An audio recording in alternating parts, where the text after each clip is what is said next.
Hello sir, pwede po mag-ask, may memo po ba kayo tungkol sa maternity double pay compensation?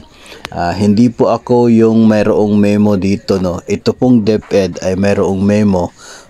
May kaugnayan sa implementation ng pagbabayad ng tinatawag nila na double pay kapag ang isa pong guro ay naka-maternity leave at nagkataon na isa itong panahon ng bakasyon, be it Christmas vacation or long school break na dati pong tinatawag na summer vacation.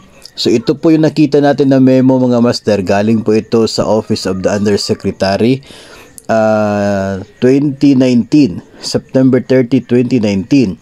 Ang subject po niya ay Implementation of Republic Act 11210 or itong Expanded Maternity Leave. Yung nakapaloob naman sa order na ito o memo na ito mga master ay pareho lang naman doon sa mga nakapaloob din sa batas na Republic Act 11210, yung tungkol po sa maternity leave. At bahagi nga po dyan sa memo na yan ang ito pong availment of leave during long vacations.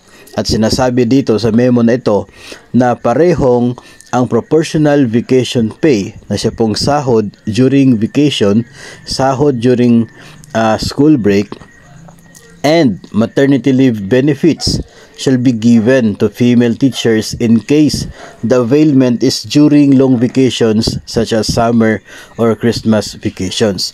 This means that the teachers shall be paid the monetary value for the period of maternity leave during long vacations. No, nakapaloob po 'yan sa memo na ito, no, from DepEd, na talaga pong parehong ibibigay ng DepEd doon sa isang guro yung kanyang PVP o yung sahod during the school break na siyang base po sa kanyang serbisyo for the whole school year, plus ibibigay pa yung monetary value ng kanyang maternity leave benefits.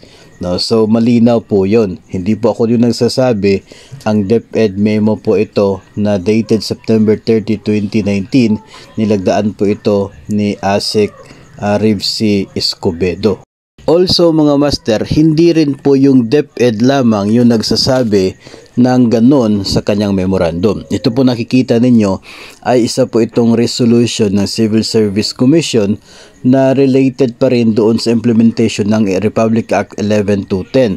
At sinasabi dito na female teachers may also avail of the maternity leave benefits. Yun po yung monetary value na sinasabi ng DepEd, even during long vacations, summer and Christmas vacations, in which case pareho po na maternity leave benefits at ang PVP shall be granted. So since ibibigay yung PVP, kasi nga naman PVP period yung bakasyon, bibigyan pa sila ng maternity monetary value ng kanila pong maternity leave benefits para sa period na yon na sila ay on maternity leave while panahon ng bakasyon.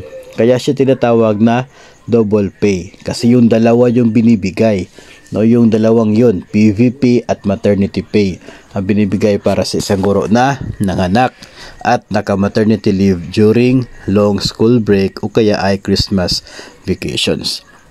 So mayroon pong basihan, no, mayroon pong itong tinatawag nating resolution ang Civil Service Commission para dyan.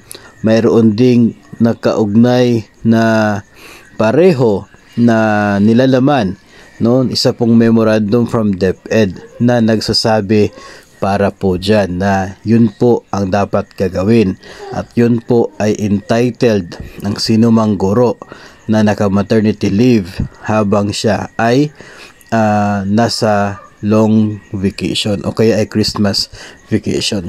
So yun po mga master ay may basihan, kaya po sinasabi natin dito na deserve ng teacher na ibigay yon kasi meron naman po talagang naka black and white na basis for that, no. Kaya nagtataka din po tayo kung bakit sinasabi ng iba na hindi daw ito totoo at hindi daw magiging eligible si teacher, no, na makatanggap ng kanya pong maternity leave benefits dahil nabayaran na siya sa kanya pong sahod by that time through the PVP. No, hindi ko po maintindihan kung bakit iginigiit ng iba na talagang hindi na eligible, na kung tutuusin meron naman po tayong basihan.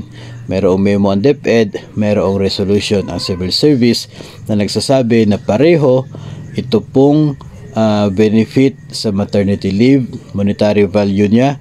At the same time, ang PVP parehong ibibigay sa isang guro kapag siya ay nanganak o naka-maternity leave while on vacation. So, yun po yung memo na hindi ko po ginawa. No? Memo na hindi po nanggaling sa akin. Memo po yun na nanggaling sa Department of Education.